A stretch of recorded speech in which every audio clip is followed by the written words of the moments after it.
And I give the floor to Mr. Farage, Chair of the Europe of Freedom and Direct Democracy Group.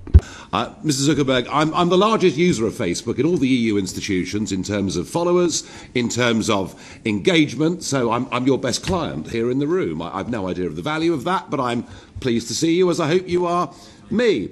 The one slight problem I have, and I'm watching very carefully the testimony that you gave on Capitol Hill.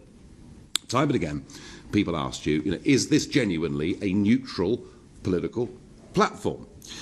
And you come up with the same line again and again. It's well crafted. You say that Facebook is a platform for all ideas.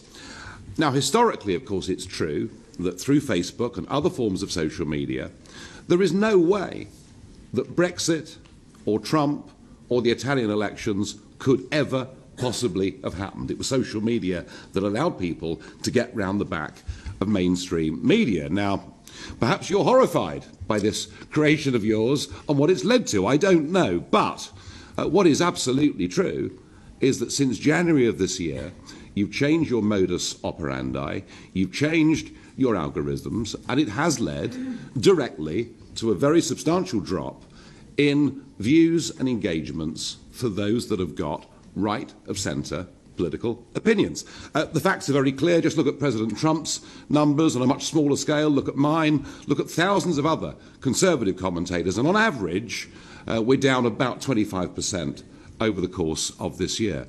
And, that's happening on a platform for all ideas. I am not talking here, Mr. Zuckerberg, about extremism. I'm not talking about encouraging violence. I'm not talking about hatred of anybody. I'm talking about people who have majority mainstream opinions, and frankly, I feel they are being willfully discriminated against. What interests me is who decides what is acceptable?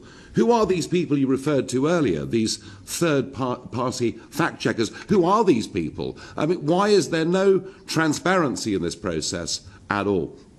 I'm not generally somebody that calls for legislation on the international stage, but I'm beginning to wonder whether we need a social media Bill of Rights to basically protect free speech. And I'm asking you today very, very clearly that would you accept that today Facebook is not a platform for all ideas that is operated impartially?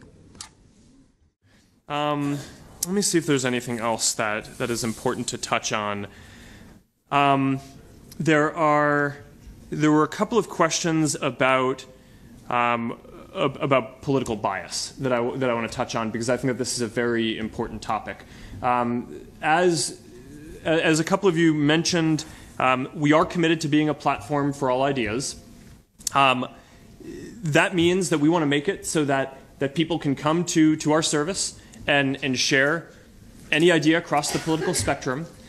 It's very important to me that we're a service that allows for a wide variety of political discourse. We view that as a big part of our responsibility, and I can commit to you here today that we have never and will not make decisions about what content is allowed or how we do ranking on the basis of a political orientation.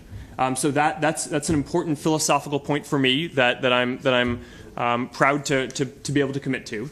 There was a specific point around distribution and reduction of seeing people's content, and on that, what I'd just say is we've made a number of changes this year to make sure that we're showing people's friends and family and community content more than public content in general.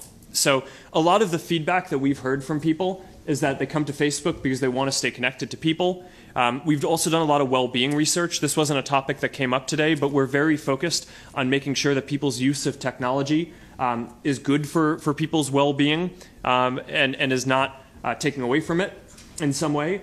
And all the research that we have shows that when you're using the internet to stay connected to people that you care about, that's good for your well-being. It's correlated with measures like increased measures of health and happiness and feeling more connected and less alone over time. But when you're just using Facebook or the internet overall to read news or passively consume videos, that isn't correlated with those same benefits to well-being. So because of that and because of feedback that we've received, we've made a number of shifts to the services to promote connecting with people's friends and family and communities more than public content. So that has led to reductions in distribution for public content, video, news, across the board, and is not targeting any specific political ideology.